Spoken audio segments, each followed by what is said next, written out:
Assalamualaikum warahmatullahi wabarakatuh. Perkenalkan nama saya Daya Alif Nur Akbar dari kelas 3 HAKM, absen 10 dengan NIM 234 252 0153. Nah, di sini saya akan mempresentasikan pengauditan mengenai akun hutang bank.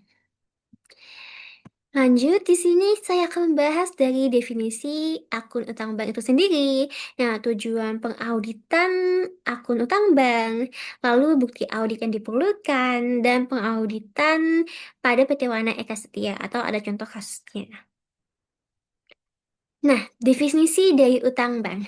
Nah, utang bank adalah kewajiban jangka panjang atau jangka pendek perusahaan kepada bank yang timbul dari pinjaman yang telah diterima dan wajib dibayar kembali beserta bunganya.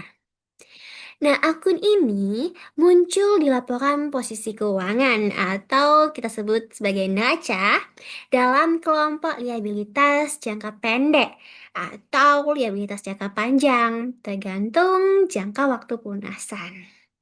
Jika liabilitas jangka pendek berarti kurang dari 1 tahun dan liabilitas jangka panjang lebih dari 1 tahun. Nah, informasi yang tersedia di hutang bank ini sebelum sebelum pengauditan itu biasanya informasi yang disediakan oleh klien itu ada perjanjian kredit atau credit agreement. Kedua ada jadwal angsuran pokok dan bunga. Lalu ada bukti pencairan pinjaman. Lalu ada mutasi rekening bank, bukti pembayaran angsuran, saldo utang bank, per akhir periode menurut pembukuan, maupun ada rekonsiliasi pinjaman dengan pihak bank. Nah, ini jika ada. Next. Nah, selanjutnya, tujuan pengauditan dari akun bank ini. Yang pertama ada tujuan bahwa memastikan utang bank benar-benar ada. Nah, tujuan ini untuk membuktikan bahwa saldo utang bank yang disajikan perusahaan bukan saldo fiktif atau salah catat. Nah, auditor di sini ingin memastikan bahwa benarkah ada pinjaman tersebut atau perusahaan memang memiliki kewajiban yang nyata kepada bank dan atau apakah atau tidak ada saldo utang yang ditambah untuk memanipulasi laporan keuangan. Nah, lalu bagaimana cara membuktikannya? Nah, cara membuktikannya dengan yang pertama memberikan konfirmasi bank langsung ke pihak bank. Kedua, memeriksa dokumen pencairan pinjaman. Ketiga, meninjau mutasi pinjaman dari bank. Keempat, membandingkan catatan perusahaan dengan data resmi dari bank. Nah, contohnya nih, perusahaan mencatat utang bank 2 miliar. Nah, auditor harus memastikan pinjaman ini benar-benar diterima melalui bukti transfer dari konfirmasi bank. Nah, tujuan kedua yaitu memastikan utang tersebut merupakan kewajiban perusahaan. Nah, di sini auditor memastikan bahwa pinjaman tersebut benar-benar menjadi kewajiban perusahaan, bukan pinjaman pribadi pemegang saham atau milik entitas lain, atau pinjaman yang bukan tanggung jawab perusahaan secara hukum. Nah, di sini auditor memastikan bahwa perjanjian kredit atas nama perusahaan. Nah, tanda tangannya dari pihak berwenang, ada bukti pencairan dengan rekening perusahaan, dan tidak ada perjanjian yang menyatakan utang bukan kewajiban entitas. Nah, contohnya jika misalnya jika pemilik perusahaan meminjam uang dan menggunakan nama perusahaan. Tetapi untuk keperluan pribadi. Nah, di sini auditor harus mengklasifikasikan ulang. Nah, tujuan ketiga, memastikan tidak ada utang yang disembunyikan atau kelengkapan. Nah, tujuan ketiga ini memastikan bahwa semua utang bank telah dicatat, seperti pinjaman baru yang belum di-entry, kredit modal kredit modal kerja yang ditarik sebagian, utang bunga yang belum dicatat. Nah, kira-kira mengapa ini penting? Nah, karena perusahaan bisa saja sengaja menyembunyikan kewajiban untuk membuat rasio keuangan tampak lebih sehat. Misalnya nih, bank memberikan fasilitas pinjaman 10 M, tapi perusahaan baru mencatat 8 M. Nah, di sini tugas auditor harus menemukan selisih ini melalui mutasi rekening pinjaman dan konfirmasi bank. Nah, selanjutnya tujuan keempat, yaitu memastikan penilaian utang sudah benar. Nah, tujuan ini memastikan bahwa saldo hutang bank dihitung dan disajikan dengan jumlah yang benar. Contohnya, jika bunga pinjamannya 12%, tapi perusahaan hanya mencatat 10%, maka laporan laba rugi salah saji. Dan tujuan terakhir yaitu memastikan pengungkapan sudah tepat. Nah, selanjutnya terdapat bukti audit. Nah, bukti yang bisa digunakan untuk akun ini atau akun hutang bank ini adalah neraca, buku besar, catatan pendukung utang bank, daftar utang bank dari luar atau dari bank, dan yang terakhir ada daftar angsuran pokok dan pembayaran bunga pinjaman. Nah, di sini ada contoh kasus dari PT Wahana Eka Setia. Nah, terdapat informasi khusus nih. Utang bank merupakan saldo utang jangka panjang perbankan kepada Bank BNI 46 cabang Kayu Tangan Malang. Sampai dengan akhir tahun 2021, utang ini belum lunas dan jatuh tempo seluruhnya pada tahun 2002. Nah, perjanjian utang bank ini telah disepakati adanya perubahan penjadwalan utang, jumlah angsuran untuk tahun 2002. Dan dalam audit, utang bank harus dipertimbangkan jumlah bagian utang yang jatuh tempo menjadi utang jangka pendek, sisa utang jangka panjang, dan beban bunga periode terjalan pada tahun 2002. Nah, di sini terdapat temuan audit, yaitu daftar angsuran tahun 2022 baik angsuran pokok dan pembayaran bunga, pinjaman dapat saudara peroleh dari bagian keuangan. Nah, saudara juga telah mempelajari beberapa perjanjian terkait utang ke Bank BNI 46, cabang Kayu Tangan Malang. Nah, pembayaran pokok dan bunga tahun 2022 didasarkan pada perjanjian bahwa sisa pokok utang akhir tahun 2021 sebesar 200 juta dan diaksur selama 4 kali sebesar pokoknya yaitu 50 juta. Nah, setiap angsuran dalam periode 2 bulan dimulai angsuran 1 pada akhir Februari 2022. Dalam penjadwalan ulang utang bank atau rescheduling, telah disepakati juga bahwa tingkat suku bunga 12% per tahun menurut annuity.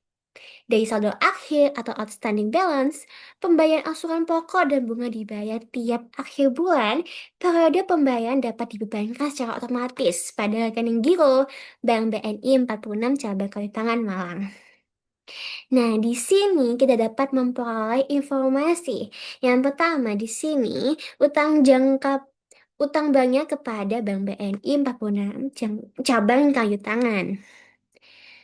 Nah, di sini juga dapat kita peroleh bahwa utang pada akhir tahun kemarin atau akhir tahun 2021 sebesar 200 juta. Lalu dilangsung selama 4 bulan dengan 2 bulan, di setiap 2 bulan yaitu sebesar 50 juta. Dan untuk tingkat suku bunganya 12%. Dan sekarang mari kita coba lihat.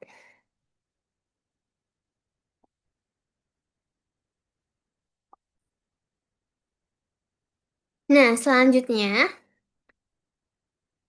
di sini dapat kita lihat bahwa saldo utang bank per 31 Desember yang dimana pada tahun lalu yaitu 2021 kita anggap ini adalah saldo awal yaitu sebanyak 200 juta. Nah, pada tahun 2002 di buku besar dicatat bahwa saldo utang banknya sudah terbayar semua. Nah, di sini kita akan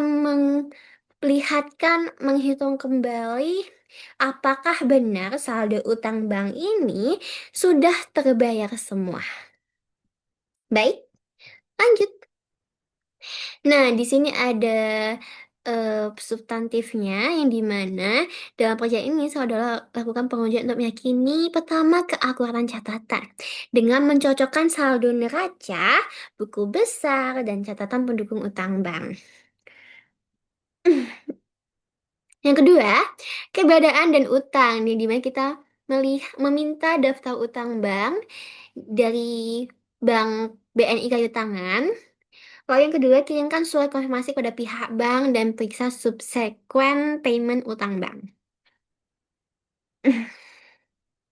Yang ketiga, kelengkapan yang dimana kita mempelajari kembali perjanjian utang bank BNI 46 beserta perjanjian pencabutan kembali utang.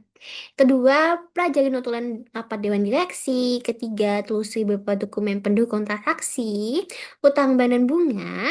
Dan yang keempat, kita melakukan penilaian dan alokasi yang dimana periksa adanya kemungkinan perubahan pokok utang bank yang belum tercatat. Dan kedua, periksa adanya kemungkinan bagian beban bunga atas utang bank yang belum tercatat.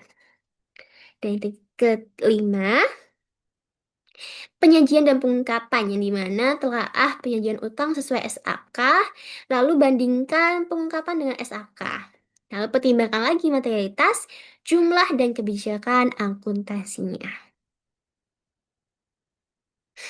Nah, di sini kita perlu adanya kertas kerja yang dimana terdiri dari keterangan. Jangan lupa untuk menuliskan akunnya dengan indeks G pada periode 31 Desember 2022. Nah, keterangannya tambang, lalu kita mengisi terlebih dahulu saldo per buku, yang dimana kita mencari saldo ini dengan berdasarkan buku besar, yaitu sebanyak 0 rupiah atau telah dilunasi semua. Nah, untuk saldo tahun lalunya ini pada buku besar tahun 2021, ini bukan saldo awal kita, yaitu sebanyak 200 juta. Nah, setelah itu kita mencari dokum atau dokumentasi dokumen. Nah, kita mencari dokumen atau bukti pendukung untuk yang disediakan oleh perusahaan yang dapat mendukung dari bank dari angka saldo utang bank ini. Nah, di sini ada bukti pendukungnya yaitu Sekudo Pelunasan Kredit BNI 46 Kayu Tangan. Nah, periodenya berakhir pada 31 Desember 2022. Nah, di sini sudah adalah angsuran pokok pembayaran bunga yang telah dibayarkan. Nah, di sini dijelaskan bahwa saldo akhirnya ialah 200 juta. Nah, ini adalah angsuran atau nah, di sini adalah pencatatan atau pelaporan dari pelunasan kredit atau pembayaran bunga yang telah dibayarkan. Nah, jika dari perusahaan ini dibayarkan saldo akhirnya itu 200 juta. Lalu angsuran pertama kan angsurannya tiap angsuran 50 juta. Nah, untuk bunganya sendiri itu 4 juta. Nah, berarti angsurannya ialah 200 juta dikurangi 50 juta. Berarti 200 juta dikurangi 50 juta, angsuran pertama yaitu dari Januari, Februari. Angsuran pertama 50 juta. Nah, 50 juta dikurangi 200 juta, 150 juta. Lalu, 150 juta angsuran kedua yaitu Februari, Maret, April. Di angsuran bulan April 50 juta lagi. Nah, 150 juta dikurangi 50 juta, yaitu sebanyak 100 juta. Lalu angsuran ketiga, Maret, April, Mei, Juni. Nah, pada bulan Juni dibayarkan lagi 50 juta. Sebanyak 100 juta dikurangi 50 juta, sebesar 50 juta. Dan yang angsuran keempat, Mei, Juni, Juli, Agustus. Dibayarkan lagi angsurannya 50 juta. Sehingga sisa saldo 50 juta tadi itu dikurangi dengan angsuran sehingga Utang bank pelunasan utang bank ke BNI 46 kali tangan ini sudah selesai terbayarkan. Lalu bagaimana dengan bunganya? Coba kita cek bunganya. Nah, nah di sini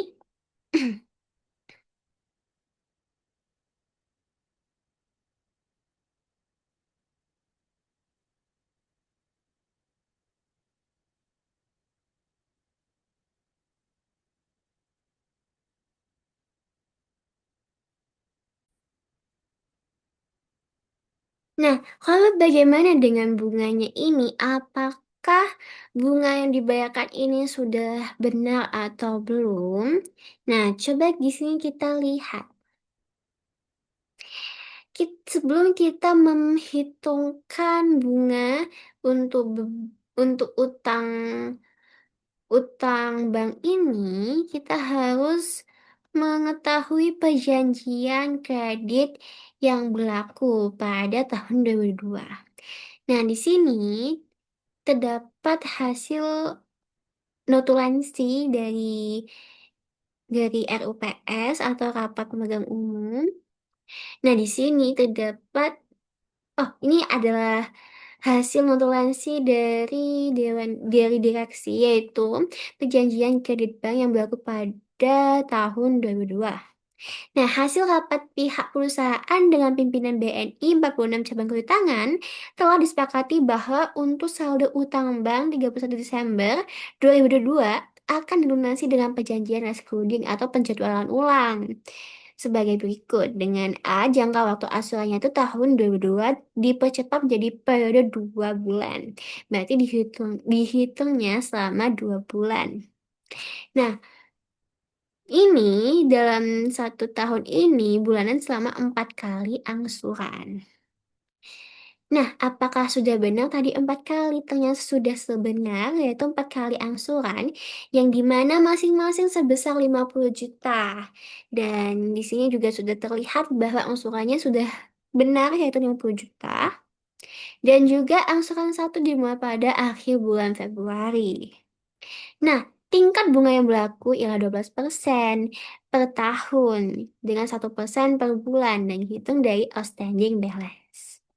Nah, setelah kita mempelajari perjanjian kredit bank ini, kita melakukan perhitungan beban bunga pada tahun berjalan, yang dimana saldo akhirnya tadi pada tahun 2021 ialah 200 juta.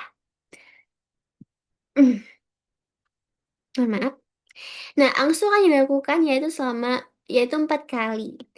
Nah, untuk perhitungan sendiri yaitu 200 juta dikali tadi tingkat bunga yang berlaku ya 12% per tahun. Berarti 200 juta 12% ini dikali 2 per 12. Karena berlakunya per tahun. Berarti 200 juta dikali 12% dikali 2 per 12. Dan dapat ditemukan 4 juta. Nah, untuk asuran kedua, yang dimana kita menghitungkan lagi beban bunganya dengan cara 200 juta ini dikurangi 50 juta. 150 juta. Nah, 150 juta ini dikali 12% dikali 2 per 12. Yang ketemunya 3 juta. Dan betul pula yang asuran ketiga, 150 dikurangi 50 juta. 50 juta ini dari angsuran masing-masing dari per bulannya itu 50 juta. Berarti terdapat pengurangan kan?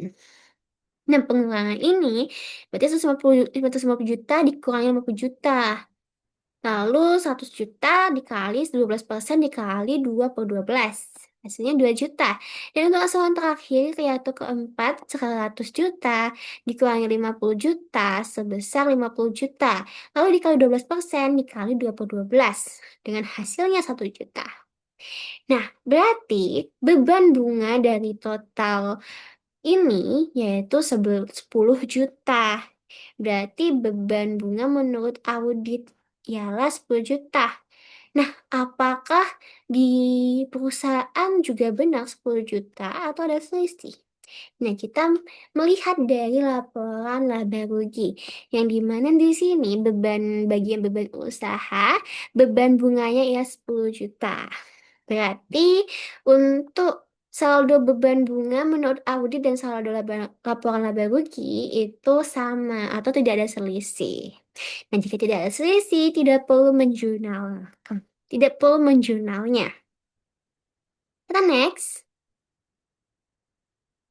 Nah, berarti untuk tarif bunga di sini itu sudah sama dengan perhitungan beban bunga menurut audit untuk angsuran 1, 4, 2, 3, 3, 2, dan 4, 1. Dan ini sudah benar, yaitu 1, 4, 2, 3, 3, 2, dan 4, 1. Nah, berarti kita melakukan perhitungan langsung kepada utang bank ya. Apakah ada selisih atau sudah benar? Nah, untuk saldo awal tadi dari buku besar tahun 2021, saldonya ialah 200 juta. Nah, karena pada tahun 2022 itu sudah lunas semua, berarti kita melakukan pengurangan. Nah, pengurangannya ialah angsuran selama tahun 2022. Sebanyak sesuai dengan di schedule pelunasan kredit bahwa angsurannya sebanyak 200 juta. Berarti yaitu angsurannya pelunasannya 50 dan 50, 50, yaitu sebanyak 200 juta. Nah, berarti angsuran selama tahun 2022 yaitu sebesar 200 juta. Lalu kita perhitungkan. Nah, 200 saldo awal ini dikurangi angsuran selama tahun 2022 yaitu 200 juta dikurangi 2 juta. Berarti saldo menurut audit untuk akun utang bank ini ialah 0 atau sudah terlunasi. Dan kita mengecek di laporan posisi keuangan apakah benar perusahaan mencatat utang bank ini sudah selesai atau belum. Dan ternyata di laporan posisi keuangan PT Wahana Eka Setia, utang bank sudah dilunasi semua atau bernilai 0. Sehingga saldo audit, saldo di buku besar yaitu 0 atau sudah terbayarkan semua. Berarti saldo audit sama dengan saldo buku besar dan tidak ada selisih sehingga pada saldo utang bank ini pencatatannya sudah benar. Dan karena tidak ada selisih, tidak diperlukannya penjurnalan. Nah, di sini, nah, karena kita, maaf, nah, karena tadi tidak adanya net adjustment atau penyesuaian dan saldo per auditnya juga sama, kita mengisi kertas kerjanya. Pertama, kita mengisi net adjustment-nya kosong karena saldo audit dan saldo buku besar atau saldo lapor pada perusahaan idealah sama sehingga selisihnya 0 dan tidak ada net adjustment. Dan berarti saldo per auditnya juga sama dengan saldo per bukunya yaitu cost 0 atau sudah terbayarkan semua. Nah, jangan lupa untuk memberikan ref kakak yang dimana ialah G1, yaitu G1 ini adalah indeks dari kertas kerja setelah indeks G. Nah, nah ternyata bagian untuk akun utang bank ini sudah sudah sesuai dengan sudah sesuai dengan sudah sesuai dengan saldo per bukunya. Berarti untuk utang bank ini tidak ada penyesuaian atau telah teraudit dengan selesai. Nah, jika sudah melakukan pengauditan seperti ini, jangan lupa untuk memberikan Memberikan indikator. Yang seperti ini, tanda centang ini sesuai dengan saldo buku besar, dan tanda bintang ini sesuai dengan perhitungan. Telah diperhitungkan kembali. Nah, untuk indikatornya kita bisa melihat dari sini. Contohnya tadi ada ini untuk lambangnya terserah, bisa bintang atau strip atau cuma centang, tidak apa-apa. Dan untuk keterangannya bisa seperti ini, yaitu pelajari pelajari perjanjian rekening kredit Bank BNI, 46 cabang kayu tangan, jangka waktu asurannya tahun 2002, dan dipercepat jadi 2 bulanan selama 4 kali angsuran. Dan tingkat bunganya 12% per tahun, yaitu 1% per bulan. Dan untuk yang kedua terdapat keterangan periksa bukti pelunasan angsuran. Di sini kalau kita tadi itu ada periksa schedule pelunasan kredit BNI 46 tanda tangan. Dan di sini tadi perjanjian juga sudah ada di perjanjian direksi, notulensi dari direksi. Nah, di sini kita juga dapat menambahkan keterangan. Nah, di sini kita juga sudah dapat menambahkan dua keterangan ini. Nah, terus terdapat satu keterangan juga yang bisa kita tambahkan, yaitu periksa perhitungan beban bunga. Nah, seperti itu bisa ditambahkan di bagian saat kita melakukan pemeriksaan beban bunga ini.